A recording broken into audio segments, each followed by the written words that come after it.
So I don't reckon there are many people in the world that will disagree with me when I say that actually how we show up in life, how we perform in business is nothing other than a game of confidence. The more confident we are, the better we show up and the better results that we get. The question is, who is it that's responsible for our confidence? And how do you build up confidence? Because there's no point in saying to someone, oh, just be more confident, because that's not very helpful. How do we do it? Well, again, I'm going to show you in the course of this video how we do that. But go back to the first question. Who's responsible for your confidence? Of course, it's you. You are the one that's uniquely responsible for building yourself up, for actively working on yourself so that you can have more confidence. So, what are the things that we would need to work upon in order to do that? Well, I'm going to share with you 6 key areas. And really what I'd like you to do is, as you go through it, just write down what you think might be an area or areas within that bit that you think, do you know what, I probably could actually get a little bit better here, or I need to do that, make that change over here, so that you can build on yourself. There's not going to be just one thing that you can do. It's going to be a multiple of things that, when put together, start to help build your confidence. So the first thing that we're looking for is a level of honesty. It's really important that you are honest with yourself and be vulnerable, be humble to say, look, what is holding me back? What are some of the things that I'm doing or not doing that actually are just causing me to be a little bit less confident than I'd like to be? So again, are you making some excuses for yourself conveniently when certain situations happen on a regular basis? Or are maybe you burying your head in the sand and going into a bit of denial around certain situations or behaviours? Have a think about that, but really be honest. The second thing is integrity. What does integrity mean? Do what you say you're going to do. So nothing will cripple your confidence as much as making a promise and then falling short on it. You don't feel good, others don't like it either. But the flip of that is also true, which is when you make a commitment to do something and then you do it, you feel good and others look at you in a positive light too. And that's a good thing. That starts to build confidence. I think it was Gandhi that said that when the thoughts that you think and the words that you speak and the actions that you take are all in alignment, then you have harmony. You can be at peace with yourself. And I would say that that's about confidence. You become more confident when you're very consistent in how you think, what you say, and then what you do. So then we move on to authenticity. This idea of being very comfortable in your own skin.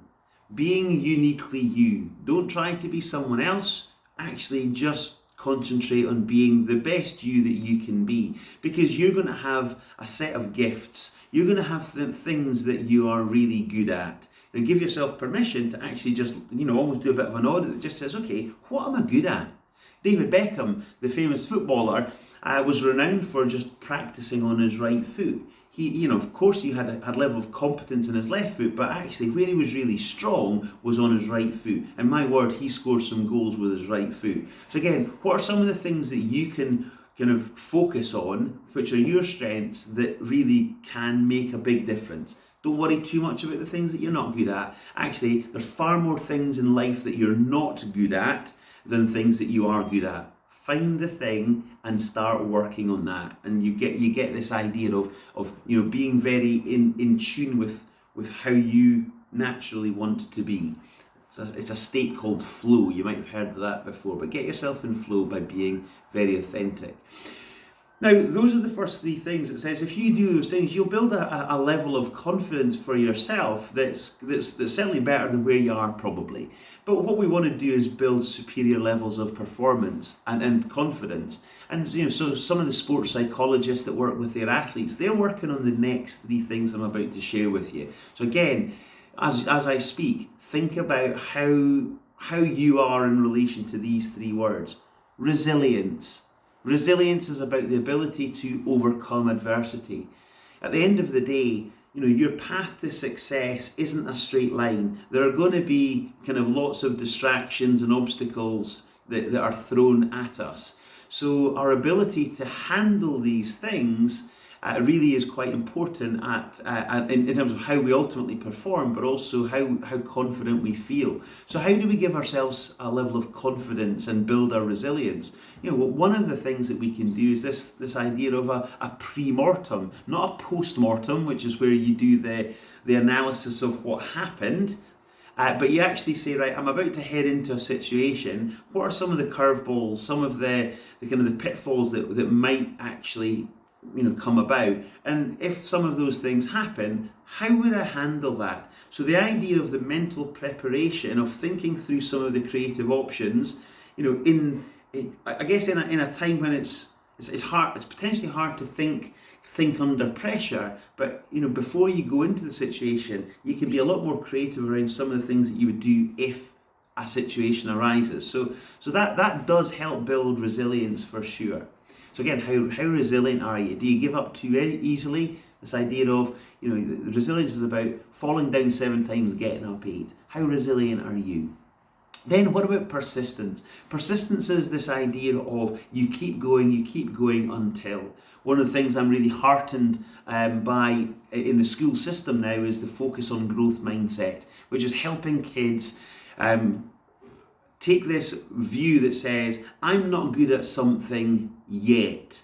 So the idea of I might not be good at maths, but actually being able to just show up, practice, get some of the lessons wrong, but learn from the mistakes over time builds a level of competence that we really need to focus on our progress and not just the outcome. So focus on the process and progress, not just the outcome. The gold medal comes when you've put in the effort to persist over time. Gold medals don't happen overnight. It's through persistence. So again, how do we take the long perspective on things? And that builds us on to the next part, which is about patience. The way of the world is that things just take longer. They always do. And therefore, how do we give ourselves that perspective that just says, look, as long as I do the right things consistently over a prolonged period of time, we have the compounding effect of all these things building on top of each other. And Warren Buffett, the famous investor, he would say that as well. He says, wealth is built over the long term. It's not the kind of the quick buck that's made overnight. It's about doing the right kind of things and having patience over the long period of time. Now, one of the kind of the key things that you get from these 6 things that I've shared with you is you get results.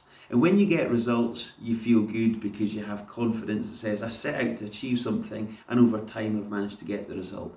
The other thing that it allows you to do is it helps build your level of confidence that says, okay, what's the next summit that I'm looking to take on or achieve? You're far better equipped and able to then go on to the next challenge and actually deliver with even more impact the service that you offer to the world. So confidence is a major thing, but there are some building blocks that you can actually work upon that build your confidence. Now, whether you sit down with a coach, whether you take go to a psychotherapist, or you maybe have a really good friend or colleague, get their help as well to maybe shine a light on some of your blind spots. But most importantly, take action yourself on some of the things that you've heard me say. Spend 10 minutes just with a bit of paper and write down, actually Alan's just prompted me to think about, here's something that I'm maybe not being honest with myself about, or here are the kind of things that I do repeatedly that I never follow through on, or whatever it might be. Get that list in front of you, look at it and then take action, because when you do, in itself, just taking action in a positive direction helps you build confidence. Focus on the process and over time you get the outcome. So I hope that's helpful, and please just take action, do something and move yourself towards a better life. All the best.